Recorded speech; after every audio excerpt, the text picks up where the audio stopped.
Bismillahirrahmanirrahim. Rabbi shrah li sadri wa yassir li amri wahlul 'uqdatam min lisani yafqahu qawli. Rabbi zidna ilma warzuqna fahma waj'alna minas sholihin. Para jamaah Bapak Ibu yang dimuliakan oleh Allah, alhamdulillah kita bersyukur kepada Allah pada kesempatan yang berkah ini kita dikumpulkan kembali di majelis yang insyaallah penuh dengan taufik, hidayah dan barokahnya, yaitu majelis ilmu. Dan insyaallah mudah-mudahan apa yang kita lakukan, yang kita kerjakan ini merupakan amalan yang mulia di sisi Allah Subhanahu wa taala, dan kita berharap kepada Allah pertolongannya, maunahnya, dan semoga Allah senantiasa memberikan keberkahan kepada kita semua dan memberikan pahala yang besar atas niat kita dalam rangka untuk ibadah kepadanya, dan semoga kita diwafatkan dalam kondisi yang baik atau dalam kondisi husnul khatimah. Amin ya rabbal alamin.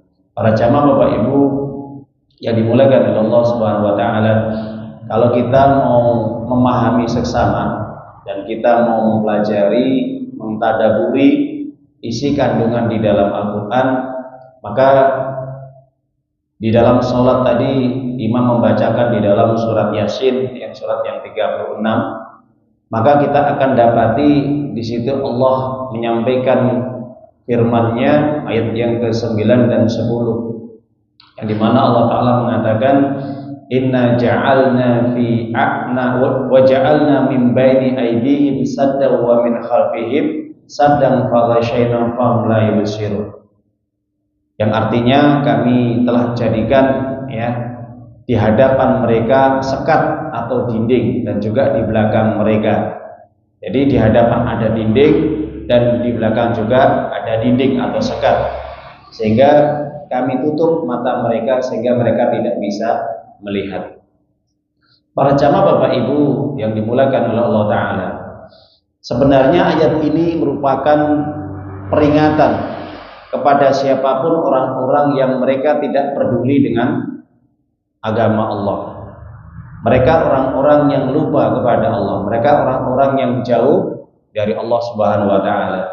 Jadi apabila orang yang hidupnya jauh dari Allah, orang-orang yang tidak mau mengingat Allah, berzikir kepada Allah atau menjalankan perintah-perintah Allah, bahkan jauh daripada aturan-aturan Allah, maka dijadikan kehidupan yang itu penuh dengan sekat, dinding. Jadi di situ dikatakan kata-kata dinding itu mereka orang-orang yang terhalangi dari mendapatkan hidayah. Orang-orang yang tidak akan mendapatkan hidayah Allah, orang-orang yang tidak akan diberi hidayah oleh Allah, petunjuk Allah, yang dimana ketika mereka tertutup dari kebenaran. Jadi mata mereka tertutup dari melihat yang benar. Jadi ketika ada kebenaran, seolah-olah mereka tidak tahu. Jadi contoh hal ketika ada panggilan azan, mereka berpaling, mereka menjauh, tidak semakin dekat. Ketika ada pengajian, mereka semakin jauh, tidak semakin mendekat. Ketika di situ berkumpul orang-orang yang soleh, orang-orang yang beriman, mereka semakin jauh, tidak semakin mendekat. Maka para ahli tafsir mengatakan orang-orang yang mata mereka tidak bisa melihat. Artinya melihat apa? Melihat kebenaran. Jadi orang yang tidak bisa melihat kebenaran, itulah orang-orang yang ditutup matanya, orang-orang yang ditutup hatinya. Jadi para jamaah Ibu, hati-hati. Ketika orang itu sudah jauh dari Allah, jauh dari mengingat Allah, jauh dari melaksanakan perintah-perintah Allah, jauh dari ibadah sholatnya, jauh dari ibadah kewajiban menuntut ilmu, jauh dari ibadah puasanya dan kewajiban-kewajiban yang lain, maka akan ada sekat. Ada akan apa? Sekat. Maka di sini Allah mengatakan wa ja'alna min baini aydihim saddan. Saddan itu adalah dinding yang begitu kuat, yang tidak bisa dijebol dengan apapun. Itu saddan, Beda dengan jidar. Jidar itu mungkin bisa ditembus dengan apapun, bisa dirobohkan. Tapi kalau saddan adalah dinding yang menyekat, membatasi antara dirinya dengan Allah. Artinya dia sudah tidak bisa melihat Allah, artinya dia tidak bisa untuk kembali kepada Allah, dia tidak akan bisa untuk mengenal Allah. Kenapa? Karena hatinya sudah tertutup. Makanya hati-hati Bapak Ibu, ketika ada seseorang Itu di antara kita, di keluarga kita, kerabat kita, teman kita, saudara kita, atau siapapun mereka, relasi-relasi kita.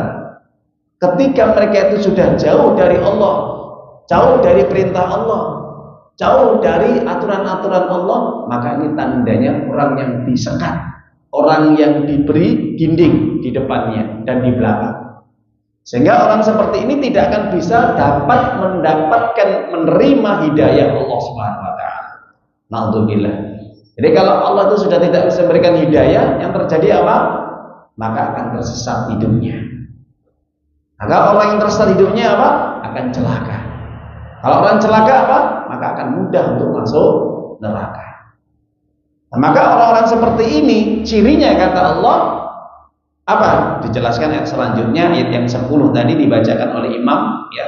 Wasawaun 'alaihim a'andartahum am lam tundirhum la yu'minun. Jadi mereka dinasehati atau tidak dinasehati, diperingatkan atau tidak diperingatkan, diberitahu atau tidak diberitahu, diingatkan atau tidak diingatkan dalam kebaikan, amal soleh, ketaatan, tentang kehidupan akhirat, tentang kematian, itu tidak ngefek dalam hatinya, tidak berpengaruh Bapak Ibu, sama saja. Nah, ini tanda orang-orang yang sudah mulai apa? Dikunci hatinya oleh Allah, ditutup rapat oleh Allah hatinya. Kenapa? Karena di sini menggunakan kata-kata sawa, ya. Jadi menggunakan bahwasanya itu percuma, tidak ada faedahnya, tidak ada manfaatnya.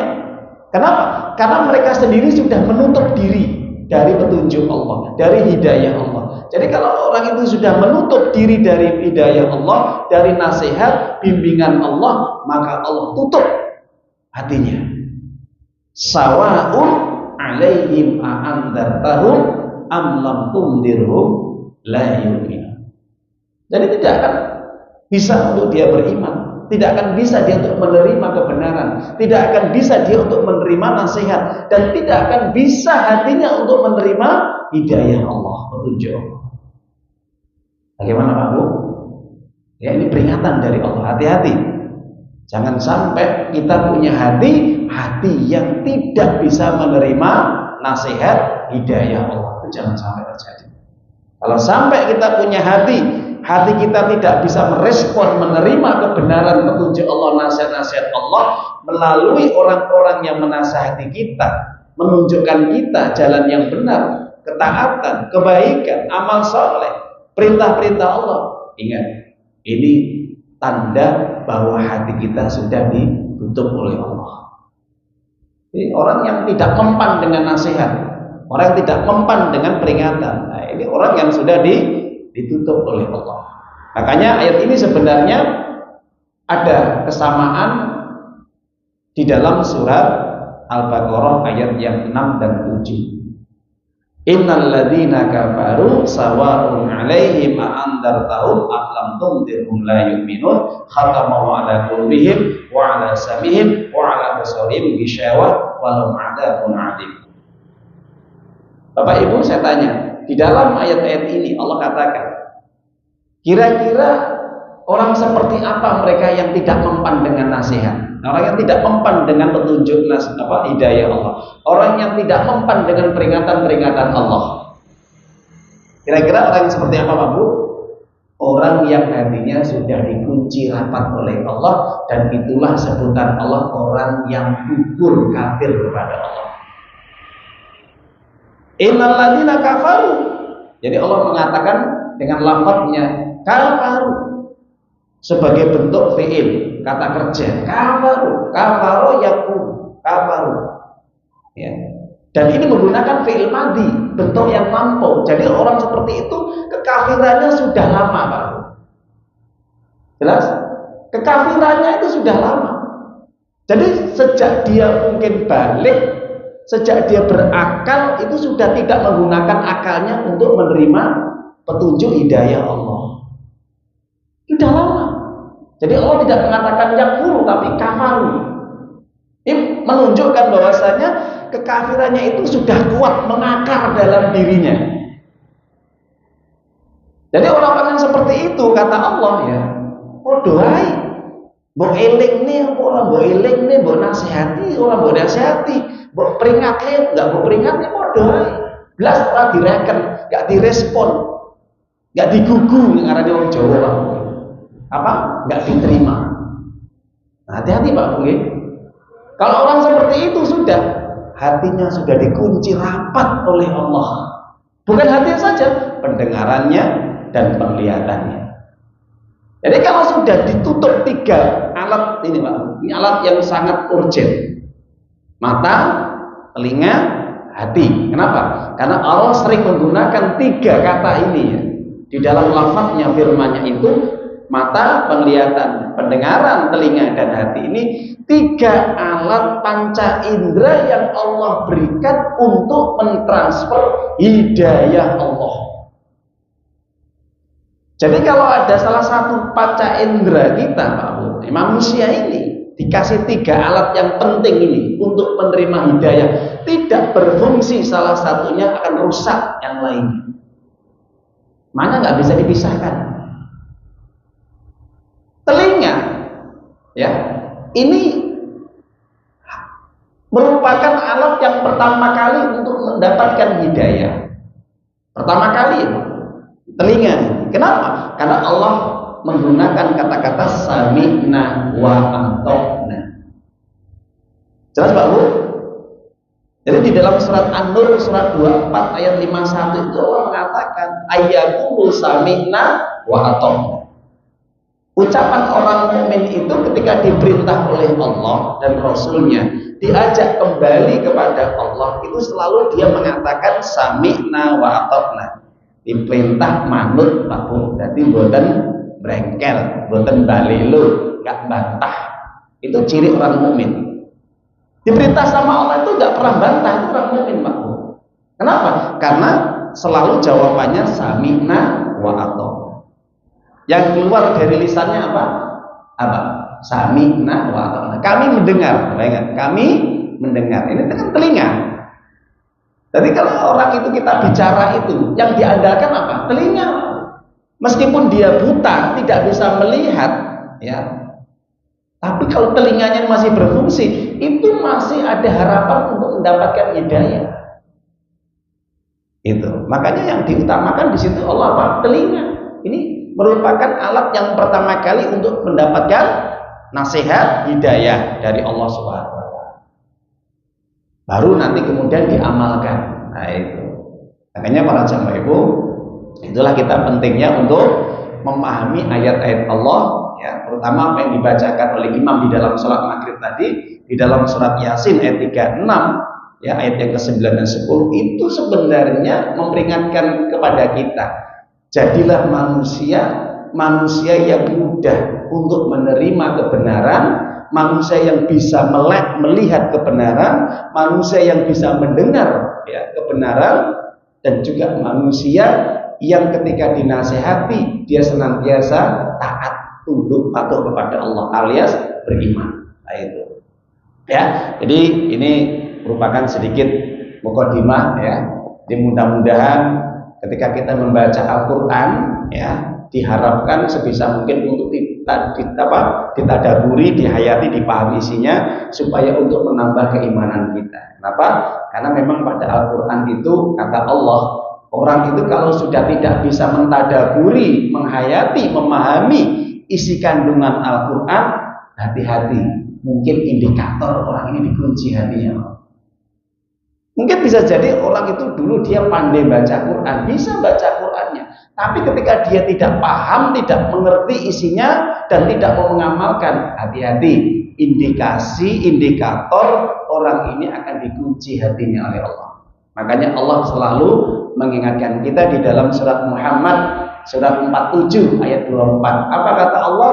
Afala yatadabbarunal Quran am ala qulubin aqfalha. Kenapa mereka tidak mau memahami Al-Quran? Kenapa mereka tidak mau menghayati isi kandungan Al-Quran? Kenapa mereka tidak mentadaburi, ya, tanda-tanda kebesaran Allah di dalam Al-Quran yang Allah tunjukkan di dalam ayat-ayatnya? Apakah hati mereka sudah dikunci? Hati-hati Pak Uwe. Apakah hati mereka sudah terkunci sehingga tidak bisa mengambil hikmah, kebaikan, petunjuk, kebenaran yang ada di dalam Al-Quran. Karena saya katakan Pak, orang yang dinamakan ahli Quran itu bukan sekedar orang hafal, pinter baca, tapi yang paling penting paham dan bisa diamalkan. Sebagaimana Syekh Asy-Sya'di, ya, Abdurrahman Nasir As-Sa'di, di dalam kitab Taisir Karimur Rahman, beliau mengatakan yang disebut dengan ahlul Quran adalah mereka orang-orang yang apa? Al-qiraah atau yaqra'ul Quran wa ya'malu bihi. Mereka yang membaca Al-Quran dan mengamalkan isi kandungan. Itu. Ayyuhalladzina amanu ittaqullaha haqqa tuqatih wa la tamutunna